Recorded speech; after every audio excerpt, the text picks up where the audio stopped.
Hello everyone. So in this particular video we are starting a Spark in Azure Synapse. So till now we have seen like how actually we can create a SQL pool in Azure Synapse workspace. We have seen about the serverless SQL pool and we have also seen about the dedicated SQL pool.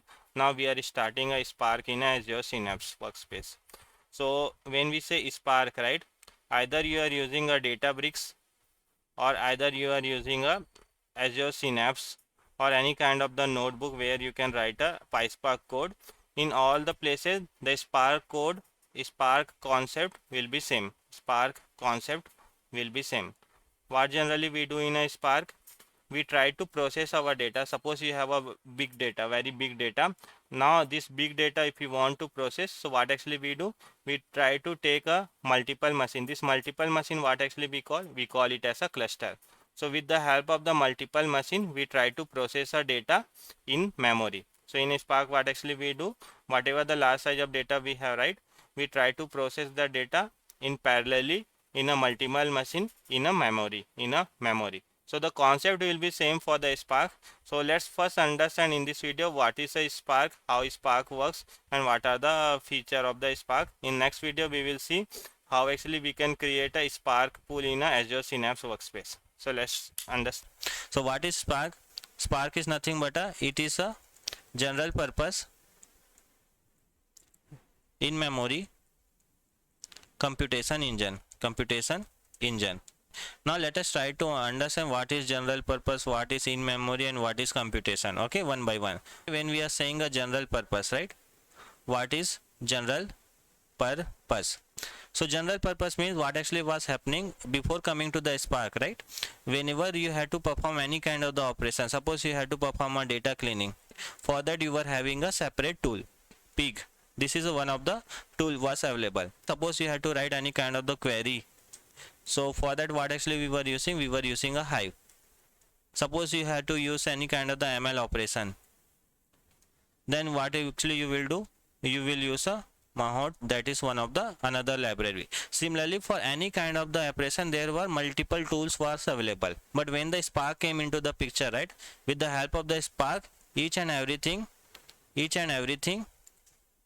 every operation we can perform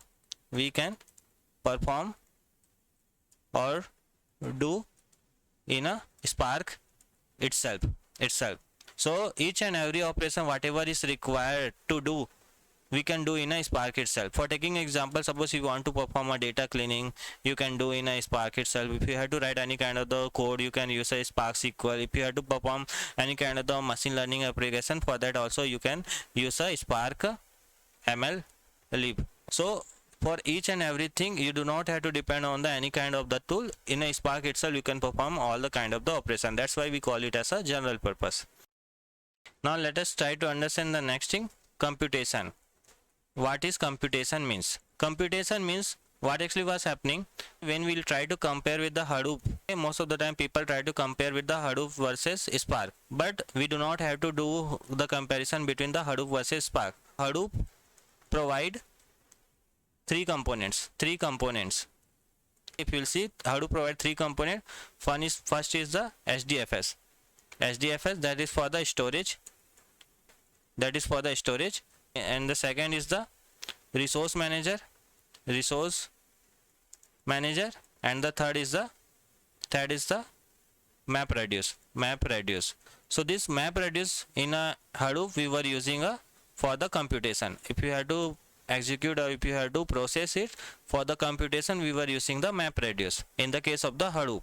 But when we say Spark is a general purpose in memory computation engine, right? So we do not have to compare the Spark with the Hadoop. We have to compare with the Spark with the MapReduce, because Spark is mainly used for the computation only. So that is the thing we have to remember. Spark we generally use for the computation, not for the other purpose. So that is the thing. Even you can use a Spark with the HDFS, you can use a Spark with the other resource manager.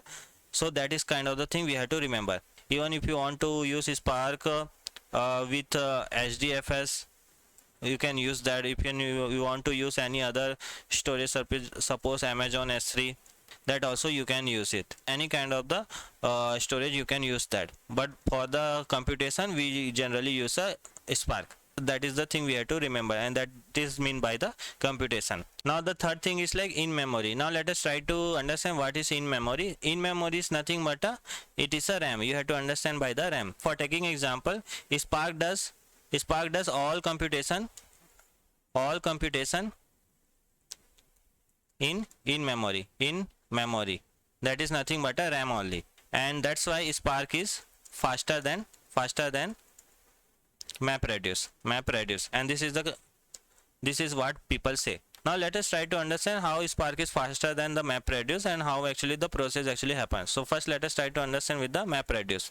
For taking example, in the case of the MapReduce, how actually was happening, suppose you have a data that is available in a HDFS. Suppose this is the HDFS location, and suppose this is your multiple MapReduce task is available, and how actually the computation happen, let us try to understand.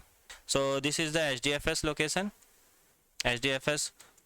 where the file is available, and this is the multiple MapReduce task is available, MR1, MR2 and all.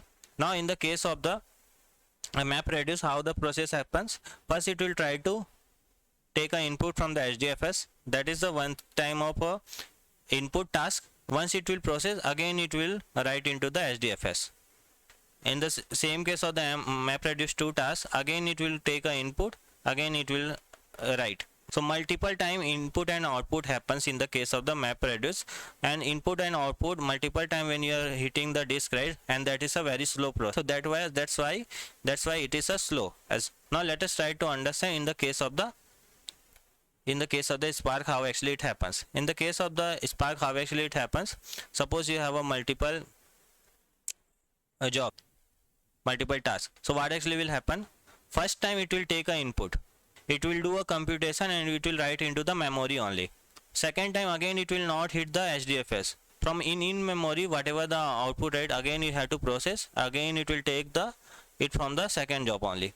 Suppose this is the V1. After doing the process, it will not write to the HDFS. What actually it will do, it will write into the in memory only, and again it will try to process. Once it will complete all the operation, then only it will try to write it to the HDFS location. Only 2 times input output disk operation happens in the case of the Spark, but in the case of the MapReduce, multiple time we hit into the disk. That's why it is slow. I hope you got it. That's why Spark is faster than the MapReduce. So that is the thing you have to remember. So what is Spark? Spark is nothing but it is a general purpose in memory computation engine, you have to remember. And we have discussed about what is a general purpose in memory computation and all. I hope you got. Now let's try to discuss about the benefits of the Apache Spark. So there are many benefits we get in Apache Spark as compared to the MapReduce. The first one is the fast. It is faster than the MapReduce, 100 times faster than the MapReduce, because it try to process our data in a in memory. That's why it is a faster. In the case of the MapReduce, because the multiple input and output operation is required, that's why it was slow. But in the case of the Spark, in memory only we try to process our data, that's why it is a faster.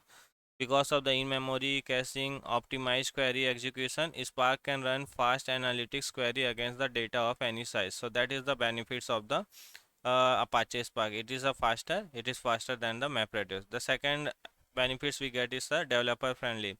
In Apache Spark, generally it supports a multiple API like the Java, Scala, R and Python, and the multiple language it supports, and this API actually makes our life easy. For any developer, it's try to make our life easy. We do not have to worry about the complexity of the distributing processing behind. We only can write any kind of the Python, Java, Scala, R, and we can use the library of that. That's why it makes the developer friendly. So that is the another benefits we get. Now third is the multiple workload. Apache Spark comes with the ability to run multiple workload, include interactive query, real-time analytics, machine learning, graph processing, and one application can combine multiple workloads seamlessly. So that is the third benefit. So it is a faster, it is a developer friendly, it support the multiple workload. These are the benefits of the Apache Spark. So I hope you got the idea, and that's it in this video.